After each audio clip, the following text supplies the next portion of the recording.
मैं हूं ऋषि मिश्रा और आप सबका स्वागत है मेरे इस नए वीडियो में। एक लंबे इंतजार के बाद उत्तर प्रदेश की राजनीति में जो प्रतीक्षा थी वह समाप्त हुई और भारतीय जनता पार्टी ने गुरुवार की शाम दो महत्वपूर्ण टिकट घोषित कर दिए। ये टिकट थे रायबरेली और कैसरगंज सीट से।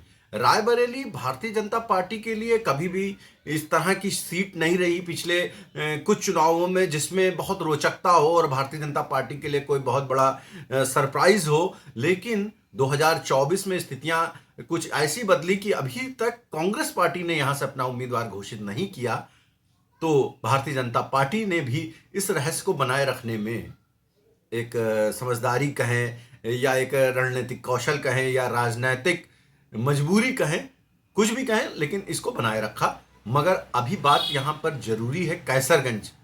कैसरगंज एक ऐसी लोकसभा सीट थी जिसको लेकर न केवल उत्तर प्रदेश बल्कि पूरे देश में चर्चाओं का बाजार गर्म था।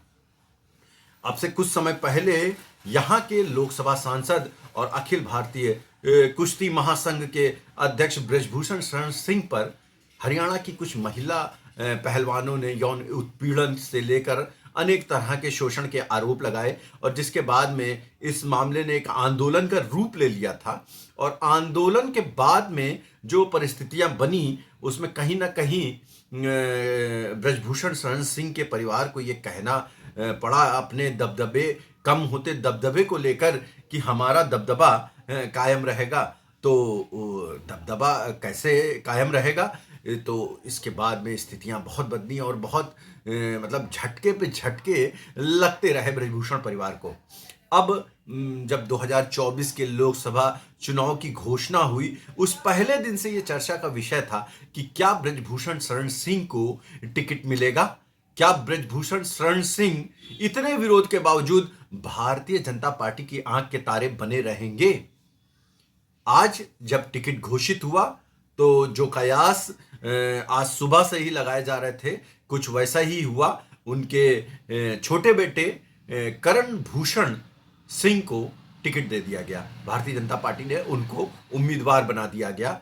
और अनेक मीडिया हाउसेस की जो हेडलाइन थी, जो ये कहा जा रहा था कि ब्रजभूषण शरण सिंह का टिकट कट गया और उनके छोटे बेटे को टिकट मिल गया। तो अब आप क्या मानेंगे कि एक स्पेलिंग में जरा सा इधर उधर है, जहां ब्रिज होता है वहां करण हो गया और बाकी सब कुछ सेम है। ब्रजभूषण शरण सिंह, करण भूषण शरण सिंह, और क्षेत्र वही है, परिवार वही है, सब कुछ वही है। ब्रजभूषण शरण सिंह प्रसन्न है। अभी भारतीय जनता पार्टी के सूत्रों की माने तो आज सुबह उनको इस बात की सूचना दी गई। सबसे पहले उनके सामने यह प्रस्ताव रखा गया कि क्या वे चाहते हैं कि उनके बड़े बेटे प्रतीक भूषण को टिकट दे दिया जाए और उनकी, क्योंकि वो विधानसभा में विधायक भी हैं, उत्तर प्रदेश की विधानसभा में उनकी सीट जो रिक्त होगी उस पर क्या ब्रजभूषण शरण सिंह उपचुनाव लड़ने को तैयार हैं? ब्रजभूषण शरण सिंह ने इससे इनकार कर दिया। फिर उनके सामने दूसरा प्रस्ताव रखा गया, क्या वे अपने छोटे बेटे करण भूषण को चुनाव लड़ाने के लिए तैयार हैं? ब्रजभूषण शरण सिंह ने इस पर हामी भर दी और वो पूरी तरह से तैयार हो गए और नतीजा ये हुआ कि ये सीट परिवार की रही, उसी कैसरगंज के उसी अखाड़े की जहां ब्रजभूषण शरण सिंह का दबदबा है और वो दबदबा कायम रहा, दबादब रहा। और नतीजा ये हुआ कि परिवार की सीट परिवार के पास रही, चुनाव ब्रजभूषण का है, जीत हार ब्रजभूषण की है, इज्जत बेइज्जती ब्रजभूषण की है और जवाब भारतीय जनता पार्टी के पास है कि हमने ब्रजभूषण को, क्योंकि यौन शोषण के आरोप थे, हमने उनको टिकट नहीं दिया। अब यहां से रास्ते खुलते हैं भारतीय जनता पार्टी के कुछ और परिवारों के लिए जिनके दो बेटे हैं और एक किसी पद पर है पिता के साथ, मगर दूसरा खाली है, लंबे समय से इंतजार कर रहा है। और इसमें एक बहुत बड़ा नाम है देश के रक्षा मंत्री राजनाथ सिंह का परिवार। राजनाथ सिंह के परिवार में पंकज सिंह के पास तो जो उनके बड़े बेटे हैं वो नोएडा से विधायक हैं, 2 बार के विधायक हैं, इसके बावजूद मंत्री पद उनको नहीं मिल सका है क्योंकि पिता रक्षा मंत्री हैं। चलिए ये तो मान लेते हैं कि पिता रक्षा मंत्री हैं, इसलिए प्रदेश में पंकज सिंह को परिवारवाद के आरोप से बचने के लिए मंत्री पद नहीं दिया गया। मगर उनके छोटे बेटे नीरज सिंह लगातार मेहनत कर रहे हैं, संगठन के कार्यों में लगे रहते हैं, सामाजिक कार्यों में लगे रहते हैं और काफी मेहनत करने के बावजूद भारतीय जनता पार्टी ने उनकी सालों की मेहनत को फिलहाल दरकिनार कर रखा है, क्योंकि राजनाथ सिंह पिता रक्षा मंत्री और उनके बड़े भाई पंकज सिंह नोएडा से विधायक हैं।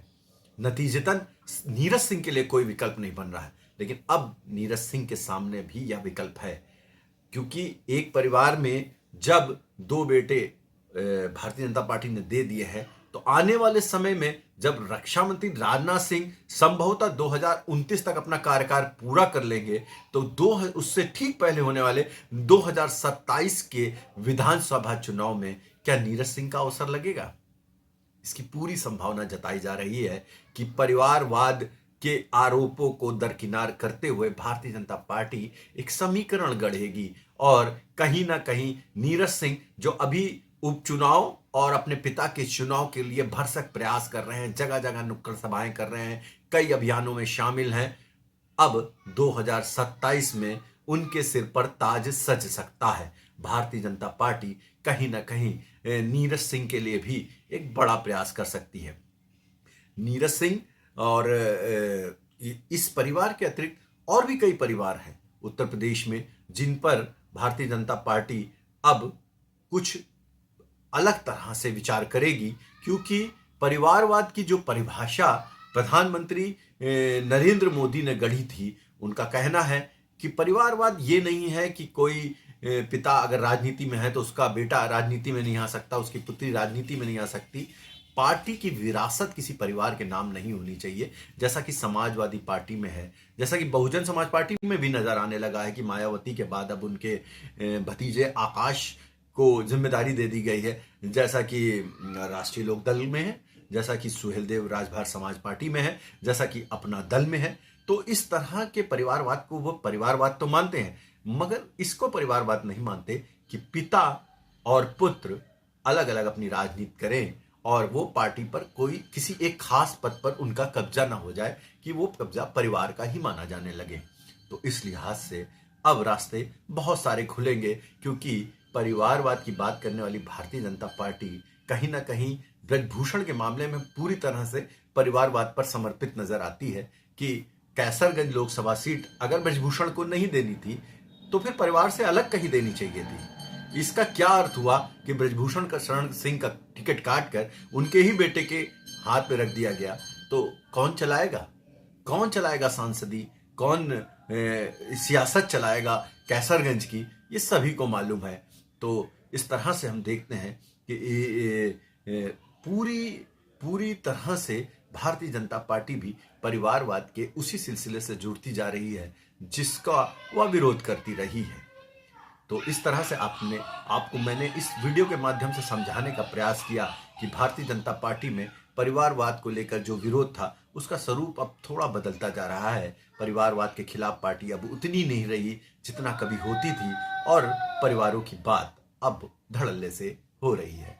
इसी के साथ ऊपर वाले से दुआ है सभी का दिन अच्छा हो और सब हंसी खुशी रहें, और मैं ऋषि मिश्रा आप सबको नमस्कार करता हूं।